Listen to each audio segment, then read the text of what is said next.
Glory be to God. It's November 15th, 2023. I wanted to put this video out before you continue to watch the video that you're watching right now. The videos that you're about to witness is past videos that I'm just now releasing to everyone. This was part of my purpose, part of God's will, to expose the enemy, because that's what the Bible tells us to do, to expose the enemy. This is a learning video.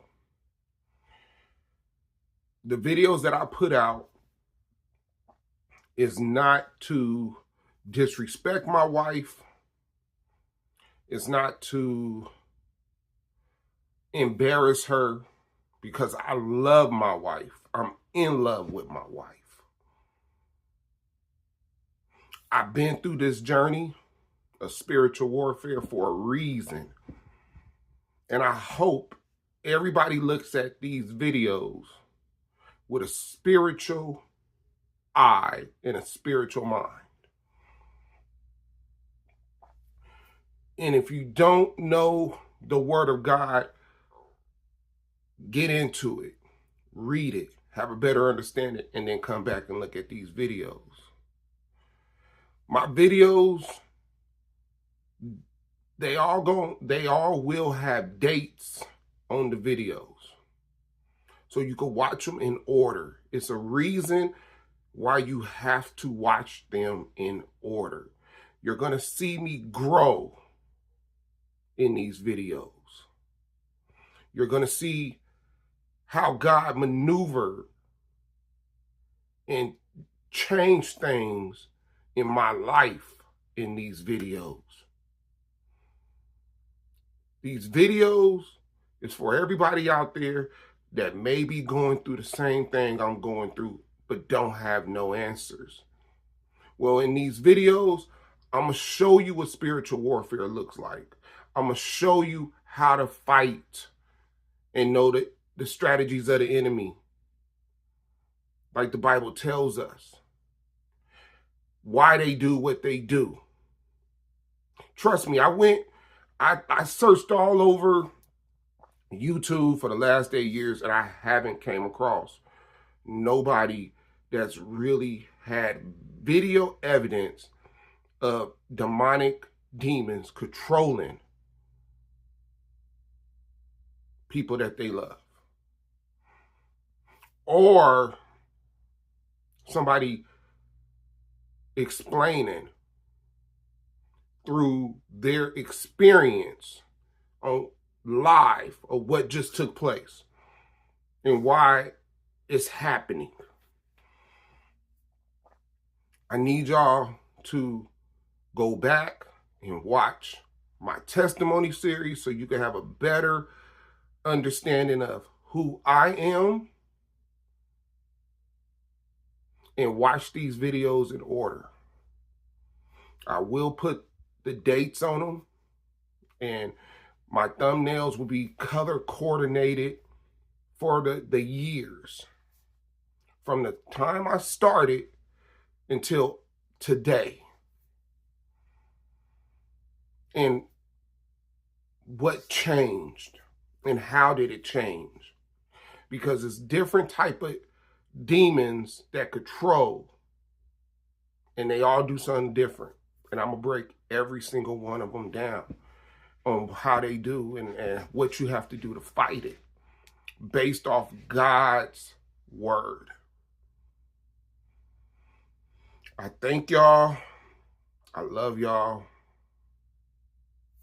And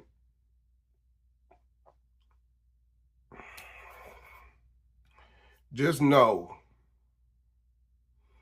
I did this for y'all. I did this for y'all. I love y'all. I don't even know y'all, but I love y'all. I love it. I love each and every one of y'all, because this was bigger than me. It was bigger than me. It was bigger than my wife. It was for y'all. This is what God wanted me to do. Enjoy the video.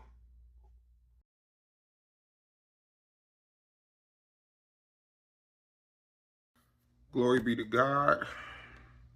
It's October 19th, 2024. I know I always say this is going to be a quick video, but hopefully it is. So, I fasted today, 24 hours. Just liquids. And I needed to pray and get some wisdom and have God speak to me. And you know what, I'm also praying for my wife. As you know, I've been going through this spiritual warfare. And what stood out today during this fast was submit myself to the Lord, resist the enemy, and he will flee. Now, I've been thinking, like, how do you resist? Like, okay, don't go over to her house. Don't pop up. Stay distant. Don't talk to her.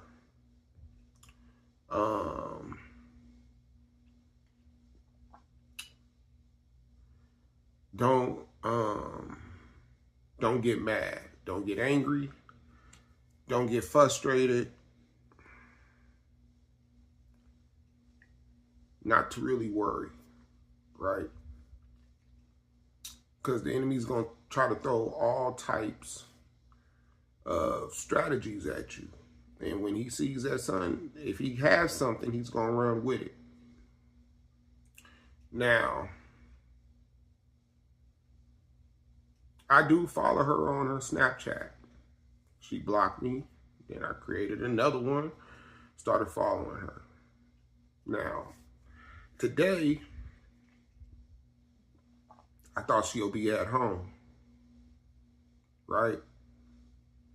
And today, we was talking about the pickups and drop-offs, which I ain't even supposed to be picking up the kids. And I'm supposed to be having monitor visits. So I'm hitting her up like, I need to have a monitor visit. I need to be having monitor visits. You know, is somebody at the house that can monitor, blah, blah, blah. She don't want me coming to the house. But in the court order, she could be at the house if I'm near, if it has to do with the visits. Now, if it don't have nothing to do with the visits, then I ain't supposed to be there. But, so it's been times where I done came and got some things and got a mattress that I'm sleeping on now that she allowed me to come. And I told her, I said, 1 minute you want to use the restraining order, next minute you don't. So now it's just to the point, I got to play by the rules. This is what she wanted. Now, my wife been using babysitters to pass the kids off while she go out every weekend. You would think my wife is 19 years old, 21 years old, the way she go out every weekend. My daughters, who is 3 and 4, don't see their mom. They see her in the morning. They see her when they get dropped off from daycare at 5 o'clock. And this is from what I know, if she ain't did something during the week.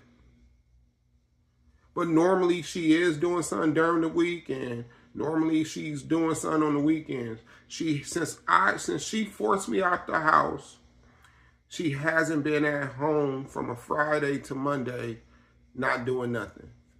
It's always something. Every Friday, every Saturday, every Sunday, every Monday, sometimes during the week. And it used to bother me. It bothered me because I was like, who is she with? Who's she hanging with? Now I get to thinking, who's she having sex with? Then it got to the point I'm like, I could care less who she's with. It is what it is. I'm still going to love her. I'm still going to be with her. It is what it is. Then it got to, in the beginning, I wanted to see my children. That was part of the worrying. I'm worrying about seeing my children. Then it went to worrying about what she's doing, who she's hanging out with, what she's doing, why she's out so long during the day. Now it's, you're gone every week and my kids are stuck with a babysitter. You're pushing the kids off on these babysitters, but you still don't want me to spend time with them unless they come over to where I'm at. But that's not what the court order says. And at first I was doing it, but now I'm just to the point, okay, I'm just going to have to take some L's. And if I don't see my children, I just don't see them. It ain't something that I want to do, but I got to play the game. See, last week I didn't pick them up because she said that they were sick. But then she went on a trip. And didn't come back until Monday. No, Tuesday. She didn't come back until Tuesday. And still had the girls go to a daycare the day that she came back. The next day. Which is weird because she just started her new job on Thursday. So it's like, that was making me upset because the babysitter's telling me that my kids is affected. My wife done told me, yeah, they're constantly crying over you. They constantly want to see you. Then my youngest daughter, she's staying up. She ain't really getting no sleep because she's affected about me not being in the house. And then on top of that, they're not seeing their mama. They're not seeing the mom. And then she's out again today. I'm not worried about what time she's coming home, but I'm like, who's babysitting the kids? So now I text both of the babysitters. The other babysitter says she ain't doing the overnights no more.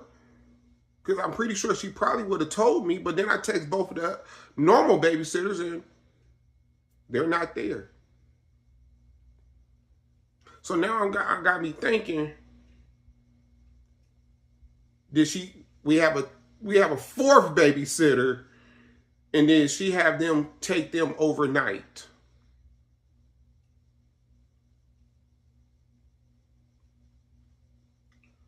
And so you're passing our kids along to all these babysitters because the enemy's using her and she's not in her right mind to even spend time with the kids or just say, you know what, I don't feel like going out tonight.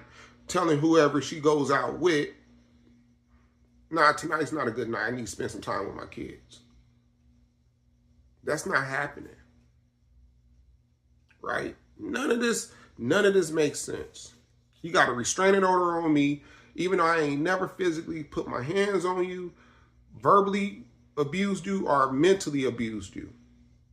So now I got to get the proof showing that we've been doing these drop-off. I've been picking the kids up from the house and bringing them back to where I'm at, which goes against the restraining order, to show that she's not afraid of me, because it's supposed to be a restraining order that shows that I'm dangerous.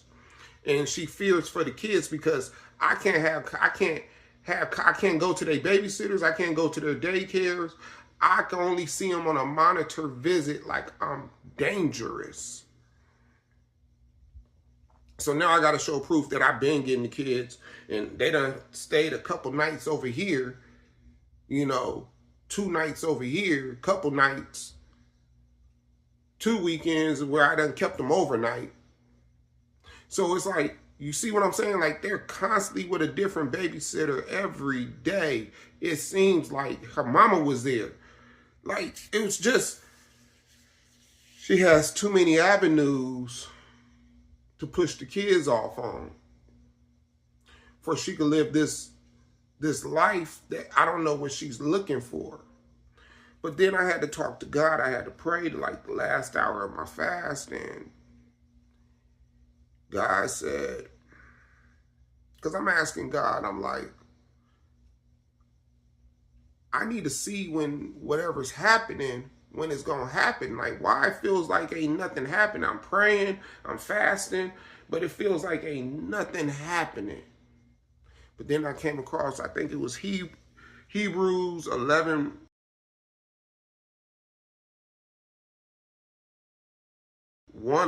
or something like that. And it kind of stated that you got to have faith. This ain't the exact, it's just, I'm paraphrasing. It's saying that I have to have faith. And it has something to do with conviction. And pretty much what it was saying, what I took from it was, you don't worry about when it's going to take place. Just have faith. Don't worry about whatever he's doing behind the scenes, when it's going to happen. Just live your regular life. And I started thinking about War Room. And when she prayed, she wasn't worried about her husband. Even though she found out that he was entertaining, but she stopped worrying about him. She still continued to love him, which I'm going to do, but she didn't worry about him. And then he came and finally repent from his sins. Once she repents, then God is able to work. But what he's telling me is, just live your regular life, Rashad. I'm working. Don't worry about when it's going to happen, how it's going to happen. Don't worry about her. Don't worry about your girls. Your girls, they're okay. They're going to be okay. Yeah, it's a little hard for you not to think about your children, but they're going to be okay. So now, I'm already not worried about who she's talking to and if she's having sex. And now I'm not worried about if she's out and about. My focus was more, how is my girls doing and why their mother ain't trying to spend no time with them. Oh, this ain't postpartum. You know, because you got a lot of people that said all this stuff was postpartum syndrome or whatever, but it ain't got nothing to do with postpartum. It's a spiritual. And that was just me taking a shot. But God is pretty much saying, don't worry about your girls. Don't worry about Coretta. He's going to handle it. All you got to do, just live your life. Live your life. And this whole week I did pretty good. I've been out the house. I'll go to the malls and stuff like that. You know, it ain't nothing at the movie theater that I want to watch. So I ain't been to the movie theater. But, you know, this weekend, I know I'm not going to see my girls. And I'm not going to let it bother me. I'll see them again.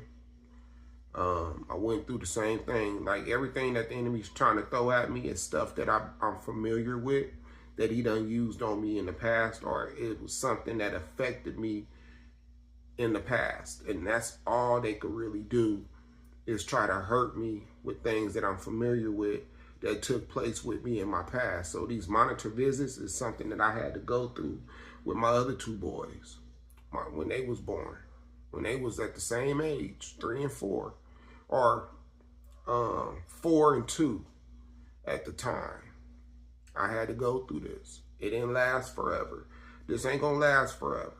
Like I said, I'm gonna appeal this restraining order, and hopefully with the evidence that I got and the screenshots and, you know, her saying to come pick the kids up and I'm gonna drop them off and I'm gonna come over to where you're at to pick them up. Maybe that's enough that they throw this restraining order out. And then if they throw that restraining order out, then it changes. It's a whole new ball game, because that means I could go back to my house. I don't mean I'm going to go back and try to live there. But I got some other stuff up my sleeve that I need to do. You know, but she can't stop me from going in and out that house. And those locks on the door, she can't stop me from going in and out that house. I could go back in and out that house. Matter of fact, I could do whatever I want to do in that house because my name is still on the lease. So Ain't nothing she could do if they throw that restraining order out.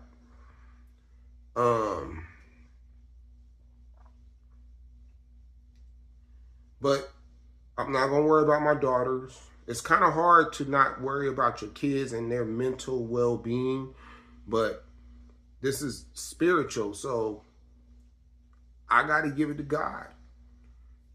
I got to give it to God. I got to submit to him fully, not partial, but fully, and say, you know what, God, you got this. Go rescue my family. Go rescue my family. Go rescue my wife.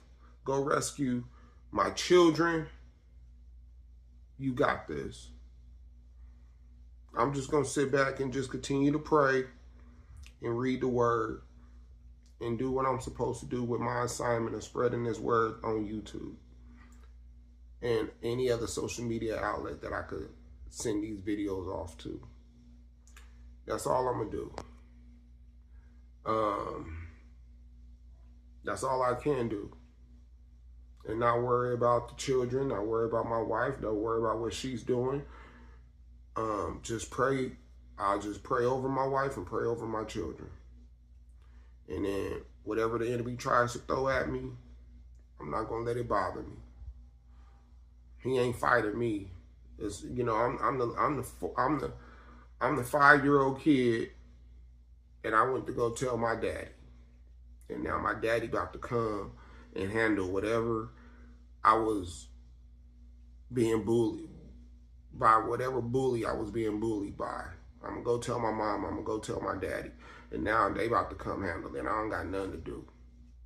You know, the big kid, the 10-year-old kid that was pushing me around, and I was only, you know, 5, 6 years old, they about to handle that child. So I'm just gonna let God handle this enemy. And I'm not gonna worry about my children. And if I don't see them, I just don't see them. It ain't gonna be the first time that I don't see them.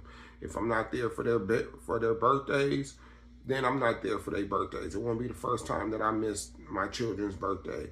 If I'm not there for Christmas, then I'm just not there for Christmas. If I'm not around for Thanksgiving, I'll eat somewhere else. But I cannot allow the enemy to take my joy anymore. And that's what she said in the war room. You're not going to take my joy. And she lived her life. She lived her life, and she did not allow the enemy to take her joy. And the enemy been taking my joy. So now I got to reverse it and flip it back on the enemy and say, you ain't going to take my joy. Whatever you try to do, you're not going to take it. And that's when the enemy's going to flee. That's when God is going to be able to lift that stronghold from my wife, and she repents for her sins, and she sees all her ways. And then she'll start seeing what the truth is. She'll start seeing what the truth is. But me trying to see when that's going to happen, that ain't working. That ain't going to work. I'm not going to see it when it happens. I'm not going to see it when it happens. It's just going to happen. You know, I want to witness when it's going to happen. No, it ain't going to happen. He ain't going to show me. It's just going to happen. And I'm going to know that it's God. So me, you know, following her on her Snapchat, maybe it ain't the best thing for me to do. Me trying to see what pictures she posts on her Facebook, maybe it's not the best thing to do. Maybe it's to, you know, stay out of sight, out of mind, and just do me, man. Do me and not worry about her and trying to figure out why she's singing this song and why she's doing this. But, you know, I be wanting to look at her because she's so pretty to me, and I do be wanting to see her because she's so pretty, but then my mind gets to go in other places. And I can't allow my mind to go other places. So I may just have to stop following the Snapchat and not follow the Facebook. And just let God do what he needs to do. Because it's kind of like God is cooking this whole meal and he don't want me in the kitchen. And when I come in the kitchen, he stops cooking. When I try to say, oh, add these ingredients, he'll say, go ahead, you do it then. You go ahead and make it. I told you, I'm preparing something for you. So let me cook. I don't need none of your advice. I don't need you to be snooping and seeing what it's looking like. Trust me, you're gonna love it. And that's how I gotta take it. With that said, that's the perfect analogy. I love y'all. Glory be to God. Until then, I'm out.